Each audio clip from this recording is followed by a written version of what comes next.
Olá, pessoal, sejam muito bem-vindos a mais um aulão aqui no Estudar para a OAB. Para aqueles que não me conhecem, eu me chamo Renata Alcântara e sou a professora responsável por essa matéria aqui no Estudar para a OAB. Chegamos na reta final dos nossos estudos e hoje nós iremos nos debruçarmos sobre a matéria de direito tributário. 3 assuntos importantes com um índice de incidência na sua prova muito alto, que nós tiramos aqui essa oportunidade, esse domingo de manhã, para estar aqui acompanhando e estudando a matéria. Então, eu peço que você sente aí nessa preguicinha de domingo, eu sei, é um pouquinho mais difícil, mas pega aí seu café, sua água para acompanhar essa aula, porque o momento de tirar a dúvida, como eu sempre falo para vocês, é agora. Se por algum motivo nós não conseguimos esclarecer dúvidas de vocês durante nossa aula, por ser um pouco mais apertado, para que a gente possa passar o maior conteúdo possível, eu peço que vocês entrem em contato pela plataforma do Estudar para a OAB ou através do meu Instagram. Eu vou deixar no material o acesso às informações. Podem falar por lá. Eu costumo dizer a vocês, né, que o momento de tirar dúvida, o momento de perguntar, de esclarecer, de sentar, de resolver questões é agora, né? Então, para que nossa aula flua bem, lembrem-se que o material da aula encontra-se aí no link da descrição desse vídeo. Pega o material, acompanhe, para que a gente juntos possa aí entender um pouco mais, né? Relembrar esses assuntos e pedir a Deus, né, a graça de que um deles possa cair na sua prova e que você esteja com ele fresquinho na sua memória. Lembre da minha voz, lembre do nosso gesticular aqui na aula, para que você possa acertar com precisão. Inclusive, falando sobre acertar, né, a bênção de cair, um assunto que nós estudarmos aqui, o código da nossa aula é vencer. Quem sabe é um spoilerzinho, né, do que está chegando aí para você no dia 19 de novembro. Ainda mais sobre nossas informações que eu tenho que passar aqui para vocês, quero convidá-los para a nossa mega revisão, né, uma estrutura montada num dia antes da sua prova, preparada com muito carinho, muita dedicação, com todos os professores, para passarmos aqui dicas rápidas, certeiras, cruciais e que muitas vezes estão lá aguardando vocês no dia da prova. Então, no dia 18 de novembro, a partir das 8 horas, nós temos uma grande estrutura, um evento preparado para vocês de revisão com dicas rápidas e certeiras. Dia 18 de novembro, nós temos um encontro marcado e a gente conta com vocês. No mais, vão me dizendo aí de onde vocês são, se vocês estão escutando bem, se vocês estão nos vendo bem. Pegue aí novamente a sua xicarazinha de café, o seu copo com água, porque nós vamos começar. O que é que eu separei para vocês? Separei alguns assuntos sobre... Deixa eu colocar na tela para vocês. Espécie e classificação dos tributos. E aqui a gente vai estudar, pessoal, iniciar o nosso estudo entendendo que imposto, como muita gente confunde, é apenas uma das 5 espécies de tributo. Tributo é o gênero e ele tem suas espécies. São 5 espécies de tributo. Imposto é apenas uma dessas 5. Então, nós iremos pincelar aqui, dar uma revisada sobre essas 5 espécies de tributos. Depois, nós iremos adentrar os nossos estudos aí sobre impostos municipais e impostos federais. Se der tempo, pessoal, eu trouxe para vocês também impostos estaduais, certo? Porque aí fecharia todo o estudo sobre impostos. Mas se não der tempo, eu garanto a vocês, eu prometo a vocês de ir destrinchando isso ao longo dos próximos dias pelo nosso Instagram e a gente vai fazendo vocês recordarem um pouco mais sobre o assunto. Combinado? Então, pessoal, o que é que eu quero iniciar com vocês? Quando a gente fala de tributo, muita gente confunde e associa somente o tributo ao imposto. Mas não, gente. Tributo é o gênero. Quando a gente fala sobre poder de tributar, só uma introdução. Poder de tributar, nós estamos falando de um poder que é exercido pelo povo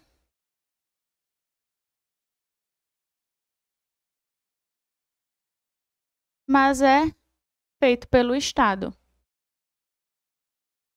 certo? Quem é o titular do poder de tributar? É o povo. O poder de tributar, ele pertence ao povo, mas é exercido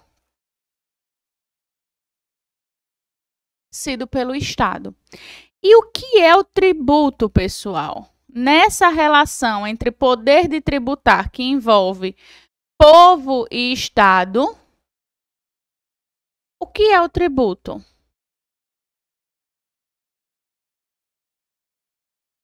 O tributo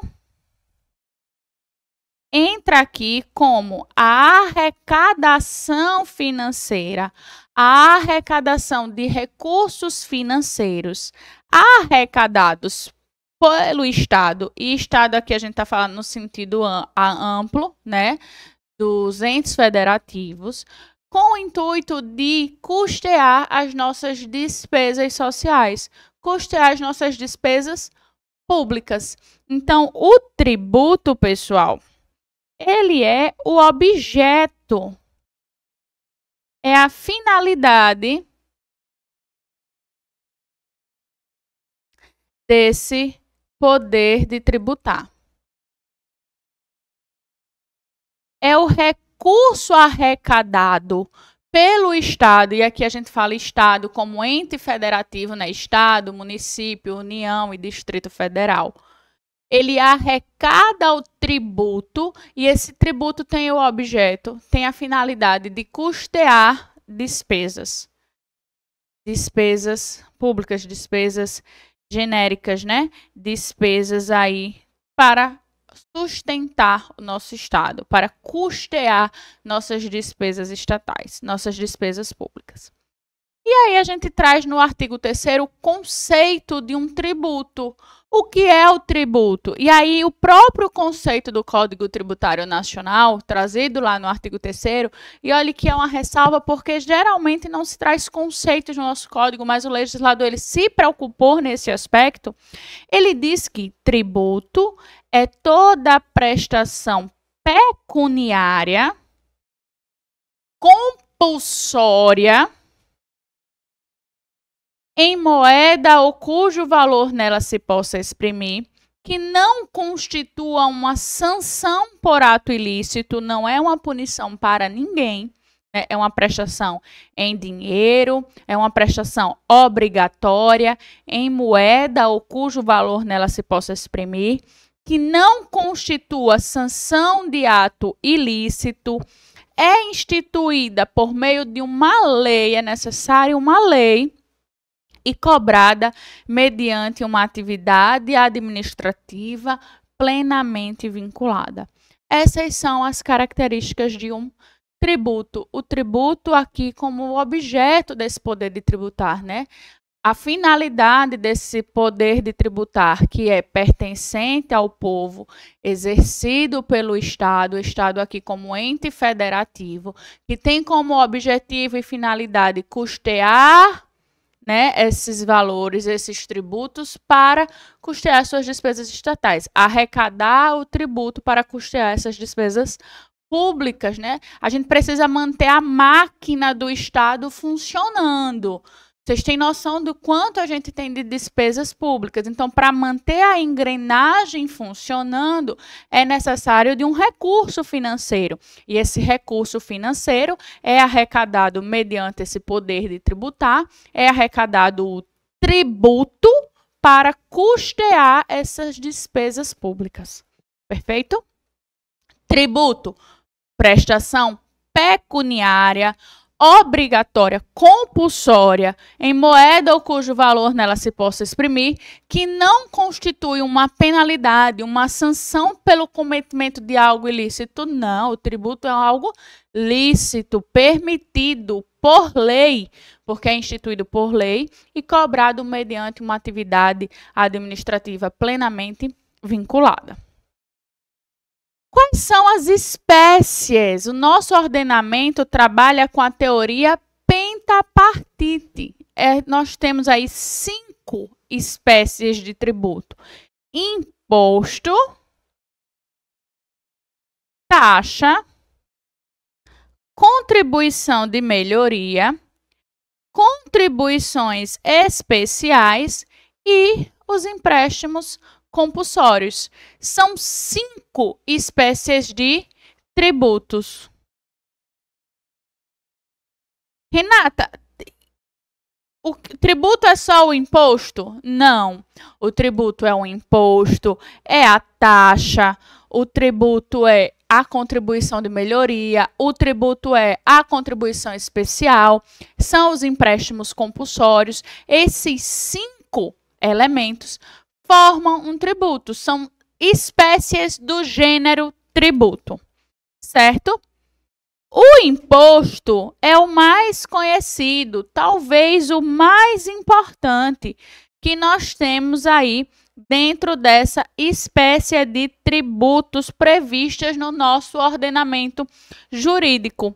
O imposto, ele vai incidir sobre pessoas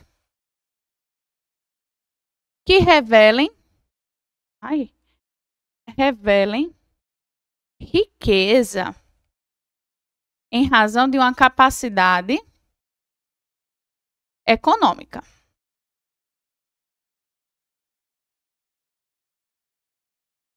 O nosso legislador, ele traz a incidência do tributo, certo? A incidência do imposto. Na legislação, ele vai descrever uma conduta que, quando essa conduta for realizada no nosso mundo real, vai efetivar, vai permitir a cobrança de um imposto. Por exemplo, imposto de renda. Lá o legislador diz que aquele que auferir renda vai ser tributado com o imposto de renda. Então, percebam que ele traz a ordem, né?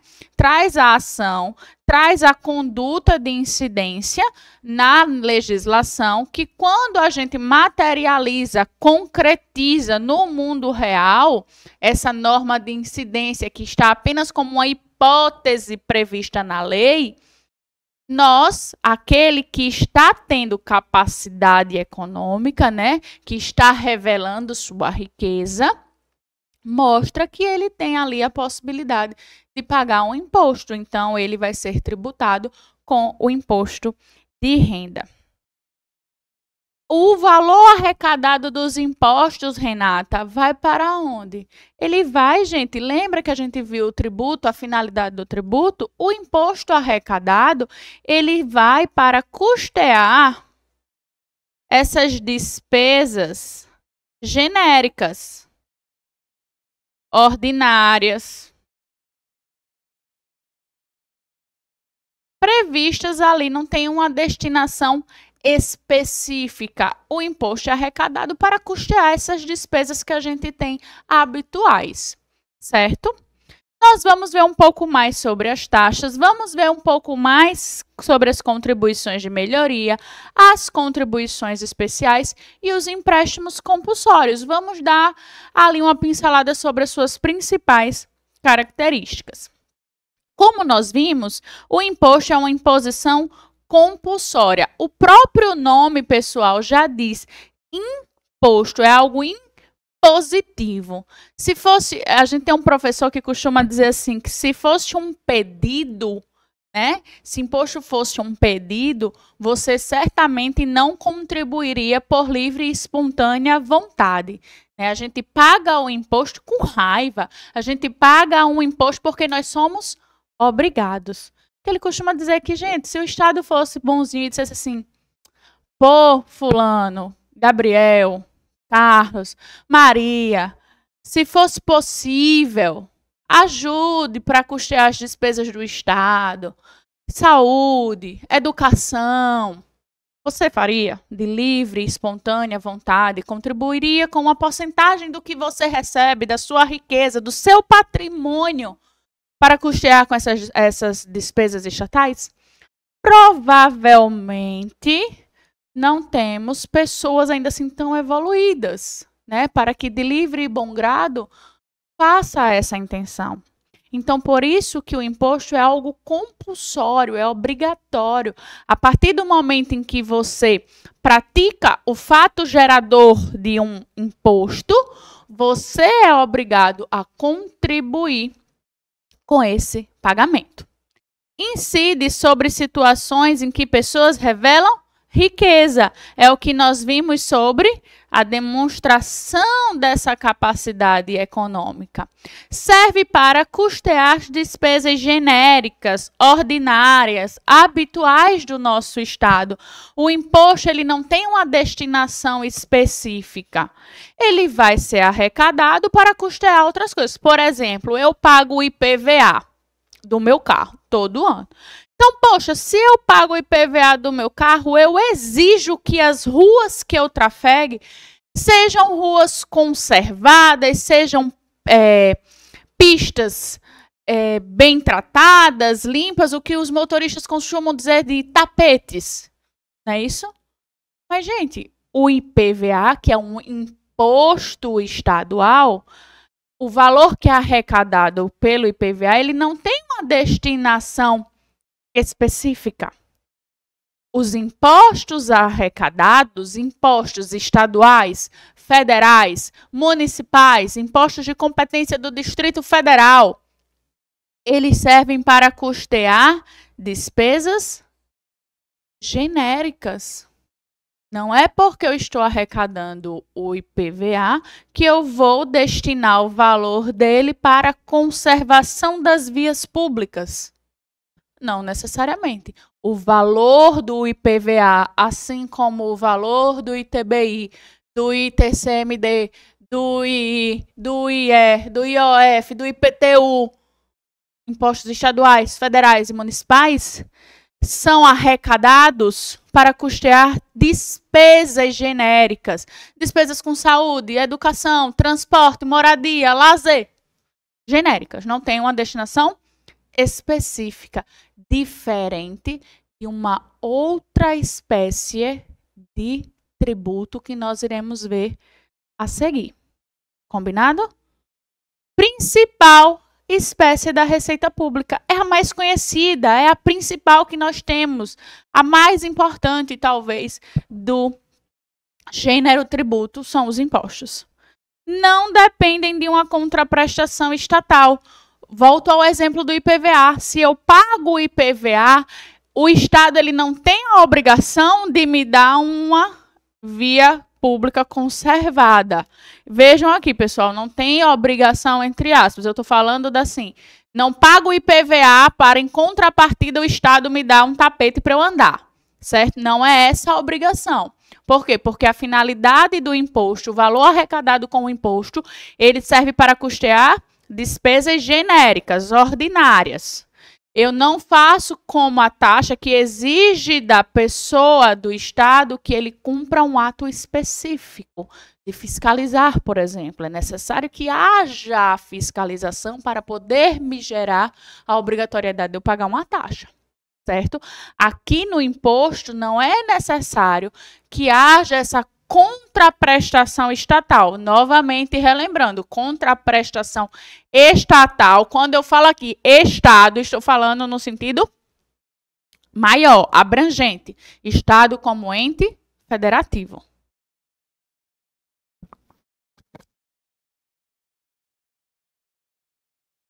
Não depende de uma contraprestação estatal. Quais são os impostos que nós já temos previsto? Nós temos os impostos ordinários, que são aqueles que já encontram-se previstos na nossa Constituição Federal. Os impostos federais, os impostos estaduais e os impostos municipais. Nós temos os impostos residuais. Quais são os impostos residuais? Os impostos residuais, que são de competência da União, significa dizer que por meio de uma lei complementar, a União ela vai poder instituir novos impostos. Prestem atenção. É competência da União. Os impostos residuais são de competência da União. Vou falar devagar. Deixa eu voltar para mim. Os impostos residuais são impostos de competência da União, que, mediante lei complementar, a União vai poder instituir novos impostos diferentes daqueles que já existem na Constituição Federal, desde que eles não sejam cumulativos, não tenham fato gerador ou base de cálculo idênticos àqueles que já estão discriminados na Constituição Federal. Então, o legislador, ele dá uma carta na manga para a União e diz assim: olha, União, você tem autonomia para que, querendo, possa instituir novos impostos. Mas vale lembrar que para você instituir esses novos impostos, que é o que a gente chama de impostos residuais, é necessário que seja mediante uma lei complementar e é necessário ainda que você use um fato gerador e uma base de cálculo diferente do que a gente já previu na Constituição, quando a gente trouxe impostos federais, quando a gente trouxe impostos estaduais ou impostos municipais. Se em algum momento você precisar criar novos impostos diferentes dos que já existem, você tem que prestar atenção que você deve seguir alguns requisitos. Quais são esses requisitos? Você vai poder fazer isso mediante uma lei complementar. Você vai fazer isso desde que esse novo imposto que você está criando seja não cumulativo e tenha um fato gerador e uma base de cálculo diferente dos que eu já previ, dos que já estão lá na Constituição Federal. Combinado? Além disso, nós temos ali a possibilidade do imposto extraordinário de guerra também ser instituído. Vamos voltar, quando pincelarmos aí os assuntos de taxas, contribuições de melhoria e as outras espécies de tributos, a tratar única e exclusivamente dos impostos municipais e federais, como eu falei para vocês. Então, vamos lá, pessoal. Vimos que os impostos são, talvez, aí a mais importante espécie de tributo. Mas, além dos impostos, nós temos as taxas. E quais são as características importantes das taxas? Pessoal, as taxas são tributos de competência comum. São tributos de competência comum. O que isso quer dizer? Isso significa que todo ente pode instituir uma taxa. Competência comum, por quê? Porque o Estado pode instituir a taxa, o município, a União e o Distrito Federal. A taxa ela é comum a todos esses entes federativos. É um tributo retributivo e possui duas espécies. Nós temos a taxa de serviço, onde ela diz que o serviço ele tem que ser, para poder ser cobrado uma taxa, é necessário que o serviço seja específico e visível. Se não houver essas duas características da especificidade e da divisibilidade, não há o que se falar em taxa. E a taxa de polícia. O que nós temos aqui, ó? Basta uma mera lei ordinária para que esses entes federativos possam instituir as taxas e eles são retributivos aos cofres públicos, certo? Há aí uma taxa de serviço e uma taxa de polícia com o ato de fiscalização, por exemplo. Não vamos adentrar aqui nas características específicas de taxa de serviço, taxa de polícia. Saibam que é necessário apenas que a taxa ela exige essa conduta específica e divisível, diferente do que a gente viu nos impostos. Lembram? A taxa de polícia. O imposto, pessoal, ele não é retributivo, por exemplo. A taxa, por sua vez, ela é retributiva. É necessário, pessoal, que aqui na taxa haja aquela contraprestação por parte do Estado para que haja o dever de pagar a taxa. É necessário que o serviço que o Estado está oferecendo para você, contribuinte, seja um serviço específico, um serviço divisível, para que ele possa exigir de você a retributividade. Olha, eu estou prestando, Estado aqui como ente federativo, estou prestando um serviço específico, um serviço divisível a você. Então, por esse ato específico e divisível, eu estou cobrando a taxa de X. Por essa taxa de polícia, por essa fiscalização que eu, Estado, estou fazendo em você, no seu estabelecimento, eu estou cobrando uma taxa de fiscalização, uma taxa do poder de polícia. Combinado? Veja a diferença entre imposto e taxa. A contribuição de melhoria, por sua vez, pessoal, ela também é de competência comum. Ela também pode ser instituída pelo Estado, município, Distrito Federal ou a União. Ela também é um tributo retributivo. E para que haja a possibilidade de cobrança de uma contribuição de melhoria, é preciso que haja uma valorização imobiliária de um imóvel privado, de um imóvel particular, decorrente de uma obra que foi custeada pelo dinheiro público. Digamos que a sua rua não era calçada, era uma rua de barro. E aí o Estado, ente federativo, podendo ser aqui Estado, município, né? Foi lá e fez o primeiro calçamento da sua rua. Pela primeira vez na história do Brasil, a sua rua está sendo calçada, pavimentada. Essa primeira pavimentação, esse primeiro calçamento, que é uma obra pública custeada com dinheiro público, vai gerar uma valorização no seu imóvel. Concorda? Então, é necessário seguir uma série de requisitos, pessoal. Não é só assim. Ah, vou construir um viaduto que vai valorizar o seu imóvel e eu vou custear das casas da rua X à rua Y, que vão ter que pagar contribuição de melhoria porque os seus imóveis foram valorizados em decorrência de uma obra pública.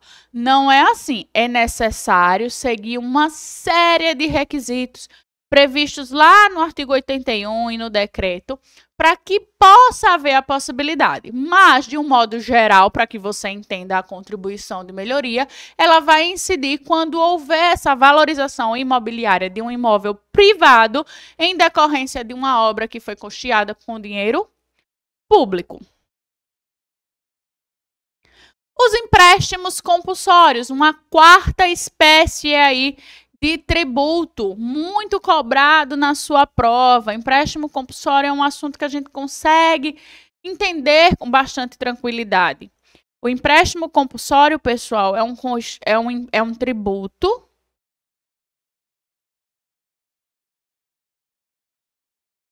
de competência exclusiva. Vimos que taxa e contribuição de melhoria são tributos de competência comum. Todos os entes federativos podem instituir esse tipo de tributo. Contudo, o empréstimo compulsório, ele é um tributo de competência exclusiva. Somente a União que pode instituir o empréstimo compulsório por meio de uma lei complementar. Gente, quando eu dou ênfase a essas exceções que são criadas por meio de lei complementar, não é à toa. É bastante cobrado o artigo 146 da Constituição Federal. Dá uma lida, não deixa passar. Ele traz algumas matérias que tratam de lei complementar. Então, assim, empréstimo compulsório precisa de uma lei complementar para ser instituído.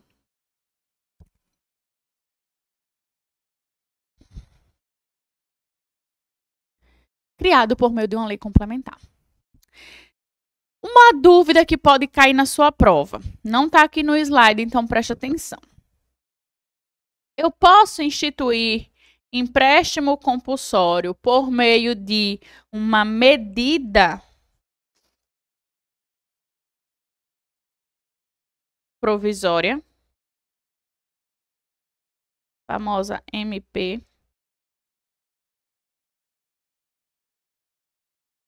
Lá na Constituição Federal, no artigo 61, se eu não estiver enganada, vocês confiram aí e me tragam aqui o retorno. Diz que é possível, pessoal, em razão de urgência, relevância e urgência, instituir por meio de medida provisória. É possível você utilizar a medida provisória para instituir determinados tributos. Contudo, pessoal, você precisa lembrar que há uma ressalva importante, que a medida provisória ela vai poder ser utilizada desde que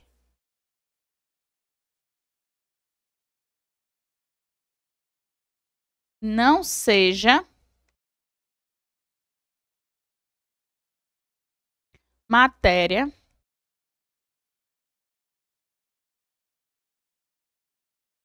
de lei complementar. Renata, eu posso utilizar a medida provisória para instituir determinados tributos? Posso. Porque a gente sabe que a regra, princípio da legalidade, a regra para criar um tributo é por meio de uma lei ordinária, certo? É a regra. Nós temos algumas exceções que são a lei complementar. Aqui eu trouxe apenas uma ressalva para a gente aproveitar o gancho da aula e já fazer uma nova análise. Quando a gente fala de espécies de tributos que são criados por meio de lei complementar, a gente já lembra automaticamente dessa ressalva do princípio da legalidade. É possível a utilização de medida provisória? É, mas desde que haja relevância e urgência e que não seja matéria de lei complementar, porque para as matérias de lei complementar não é permitido a utilização de medida provisória, certo? Então, o empréstimo compulsório ele não pode ser instituído por meio de medida provisória. Vocês entenderam? O empréstimo compulsório, eles não podem ser instituídos por meio de medida provisória, somente por meio de lei complementar. Então, lei ordinária não pode, medida provisória não pode, só lei complementar. Quando é que eu vou criar o empréstimo compulsório? O empréstimo compulsório, ele vai ser criado em casos de calamidade pública e investimento público de relevante interesse nacional. Então, em caso de uma guerra externa, em caso de uma calamidade pública, eu posso, e de investimento público de relevante interesse nacional, em face dessas três situações, eu posso instituir o empréstimo compulsório, certo? Uma ressalva importante: em casos de guerra externa e calamidade pública, nós temos uma incidência imediata. Princípio da anterioridade. Uma vez criado, ele vai ser instituído, cobrado imediatamente. Nós estamos falando de situações urgentes e emergentes, situações que envolvem uma guerra externa e uma calamidade pública. Criei o empréstimo compulsório hoje, ele vai ser cobrado amanhã, certo? Exceções ao princípio da anterioridade. Mas, quando estivermos diante de um empréstimo compulsório para custear um investimento público de relevante interesse nacional, essa situação, investimento público de relevante interesse nacional, vai respeitar o princípio da anterioridade nas suas duas modalidades, ou seja, vai respeitar o exercício financeiro seguinte e o prazo de 90 dias contados da data que publicou ou majorou esse tributo. Perfeito? Revisamos aí rapidamente empréstimos compulsórios. As contribuições especiais, pessoal, é a quinta e última espécie de tributos. E aí, as contribuições especiais, nós temos uma subdivisão. As contribuições especiais, elas têm as suas espécies. Quais são? Nós temos as contribuições especiais sociais, as contribuições especiais profissionais, contribuições de intervenção no domínio econômico e a contribuição de iluminação pública, certo? São subespécies das contribuições especiais. As contribuições sociais têm a finalidade de custear despesas de um estado social com saúde e educação, como a gente viu. As contribuições profissionais, finalidade de manutenção dos nossos conselhos profissionais. A contribuição de intervenção do domínio econômico, conhecidas como a CID, custeio de despesas que a União suporta quando promove intervenções no domínio econômico. E o custeio de iluminação pública, né, de vias e logradouros. Então, as contribuições especiais, como a quinta espécie de tributo, também têm suas subclassificações, como contribuições sociais, contribuições profissionais, as contribuições de intervenção do domínio econômico e as contribuições de iluminação pública. Aqui eu trouxe para vocês um gráfico apenas das contribuições sociais, que as contribuições sociais elas se dividem em contribuição da Seguridade Social, que é aquela famosa CSSS, e a contribuição social geral. Contribuição de Seguridade Social para custear saúde, previdência e assistência, e a contribuição social geral para todos os fins do Estado. Então, instituiu contribuição especial de Seguridade Social, contribuição social de Seguridade Social, a sua destinação é para custear saúde, previdência e assistência. Instituiu uma contribuição especial social geral para custear todas as demais despesas do Estado. Combinado, pessoal? Encerramos a nossa primeira parte, que trata de espécies de tributos, onde nós vimos os impostos, as taxas, as contribuições de melhoria, as contribuições especiais e os empréstimos compulsórios. Agora, nós vamos estudar apenas sobre impostos. Aqui, impostos municipais. Então, nós vamos ver algumas peculiaridades sobre IPTU. Vamos ver alguma peculiaridade sobre... Aqui está errado. Nós temos o IPTU, o ITBI e o ISS, são os impostos municipais, certo? Que eu vou corrigir para vocês. Quais são os impostos municipais? IPTU, ITBI e o ISS. QN. Aqui são espécies de tributos, que ficou aqui errado, viu? Me perdoem, eu posso até retificar o material para passar para vocês. Nós temos 3 espécies de impostos municipais, IPTU, ITBI e ISS. IPTU, você vai encontrar o IPTU aí na Constituição Federal e no Código Tributário Nacional. Qual é o fato gerador do IPTU? O fato gerador é ser proprietário, ter o domínio útil ou a posse com ânimos domini, com a posse com ânimos, com vontade de ser dono de um imóvel, né? De um prédio, de uma propriedade predial e territorial urbana. Quando a gente está falando de IPTU, estamos falando da zona urbana, porque se nós estivéssemos falando da zona rural, nós estaríamos falando de um imposto de competência federal, que é o ITR. Então, vamos lá. Olha o que diz o artigo 32. O imposto de competência dos municípios sobre a propriedade predial e territorial urbana tem como fato gerador aquela norma hipotética prevista, né, na legislação, aquela hipótese de incidência, tem como fato gerador a propriedade, o domínio útil ou a posse de um bem imóvel, por natureza ou por acessão física, como definido na lei civil, localizado na zona urbana daquele município. Para os efeitos deste imposto, entende-se como zona urbana. Já caiu isso na prova. O que é uma zona urbana? Já caiu, pessoal. Entende-se como zona urbana aquela que é definida na lei municipal, observado o requisito mínimo da existência de melhoramentos indicados por pelo menos 2 dos incisos seguintes. Então, para ser considerado uma zona urbana, é necessário ter, no mínimo, 2 dos requisitos abaixo: meio-fio ou calçamento, abastecimento de água e sistema de esgoto sanitário. Basta 2 dessas hipóteses para que seja considerado uma zona urbana. Quem é sujeito passivo? Quem é a pessoa responsável pelo pagamento do IPTU?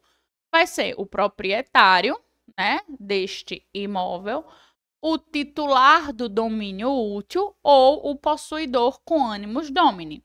O contribuinte do imposto é o proprietário do imóvel, o titular do seu domínio útil ou o possuidor a qualquer título. O locatário não é sujeito passivo de IPTU, é uma posse desprovida de animus domini. Gente, aqui tem uma ressalva importante, mas apenas como curiosidade. A gente faz o contrato de locação, né? Eu tenho um imóvel e aluguei o meu imóvel para um terceiro. O meu contrato de aluguel pode até prever, no âmbito civil, que a obrigação de pagar o IPTU vai ser do inquilino. Contudo, pessoal, para o Código Tributário Nacional, quem é o responsável, o contribuinte, para não haver confusão quando a gente for estudar sobre responsabilidade tributária? Quem é o contribuinte do IPTU? É o proprietário do imóvel, não é o inquilino. O Código Tributário Nacional, ele diz lá no artigo 34, o contribuinte do imposto é o proprietário do imóvel. Em nenhum momento ele trouxe como possibilidade o inquilino. Renata, mas na esfera civil eu posso deixar o inquilino? Sim, no seu contrato de locação você pode passar essa obrigação para ele. Mas caso o seu inquilino não pague esse IPTU, o município ele vai mover a ação de execução fiscal contra você, que é o contribuinte. É a pessoa prevista na lei como sujeito passivo dessa relação jurídica obrigacional tributária. Certo? Na esfera tributária, quem vai responder é você. Na esfera civil, você pode mover uma ação contra aquele seu inquilino, já que vocês tinham pactuado que a obrigação seria dele passar esse valor para você, tá bom? Só uma curiosidade. Qual imposto deve incidir sobre a propriedade de um imóvel rural em uma área urbana? Eu tenho um imóvel rural localizado dentro de uma área urbana. Vai incidir o quê? O ITR, certo? Tem uma fazenda localizada numa zona urbana. IPTU ou ITR? ITR. Competência da União. Qual a base de cálculo do IPTU? A base de cálculo do IPTU é o valor venal daquele imóvel.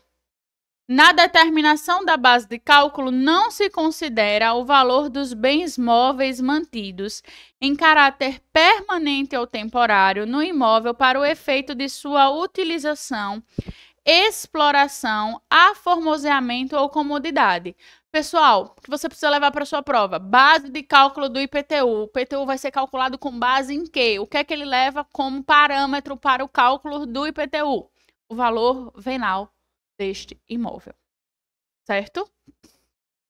Todos os impostos que a gente for estudar aqui, pessoal, a gente vai ver sujeito passivo, alíquota, base de cálculo. Todos eles vão seguir essa mesma ordem. Algumas observações. a mera atualização e majoração do IPTU. Possibilidade de atualizar não é majorar. Nós estamos falando de uma atualização por meio de um ato do Poder Executivo. Não é necessário uma lei. Aqui a gente vê como as exceções até do princípio da legalidade. Uma aula também muito importante para sua prova. Veja como abarca outros assuntos, né? Possibilidade de atualizar por meio de ato do Poder Executivo. O prefeito, por meio de um decreto, pode atualizar a base de cálculo deste IPTU. Ó, diz a súmula 160 do STJ. É defeso ao município atualizar o IPTU mediante um decreto em percentual superior ao índice oficial de correção monetária. Majoração, diminuição ou extinção de tributos deve ser estabelecidos por lei e respeitar o princípio da anterioridade anual. O que a gente está falando aqui da possibilidade de utilizar um ato do Poder Executivo, como, por exemplo, um decreto, pessoal, é para atualização, simples atualização, certo? Majorou esse tributo, aumentou esse tributo, é necessário que seja feito por lei e que respeite o princípio da anterioridade. Artigo 97 diz que esclarece taxativamente que a atualização monetária da base de cálculo do imposto, valor venal mais alíquota, não constitui uma modificação do tributo. Nós não estamos majorando esses tributos, nós estamos apenas atualizando monetariamente o valor desta base de cálculo, certo? E isso, essa mera atualização pode ser feita por meio de um ato do Poder Executivo, como, por exemplo, um decreto. A alíquota vai ser fixada pela lei de cada município. O IPTU ele pode ter 4 tipos de alíquotas, na verdade, 4 fundamentos para ter essa alíquota. Nós temos assim, ó, nós podemos ter uma alíquota mais alta, mais severa, que a gente chama de progressividade e sanção, né? Se determinado contribuinte está desrespeitando a função social daquela propriedade, você pode ter uma lei que permita aí essa alíquota progressiva, essa alíquota maior. Por quê? Porque a função social daquela propriedade não está sendo respeitada.